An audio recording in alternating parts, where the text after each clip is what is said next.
Let's create a road, and usually when it comes to road textures, we run into some issues. So I've taken a path for the road and applied a sweep modifier.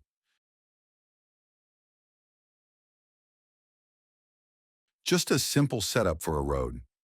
I'm taking a road that's almost 30 feet wide. Now, if I apply a texture on this road, it won't map correctly. Even if I apply a UVW map, it still doesn't work right.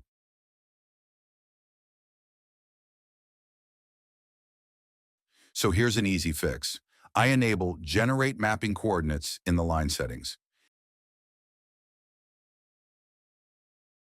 Then, I also check the same option inside the sweep modifier. As you can see, the direction of the mapping is already corrected.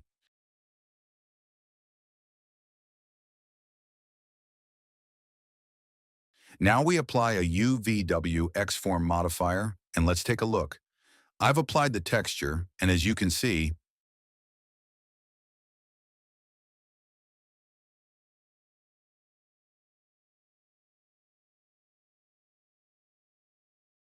this is how we can apply it easily.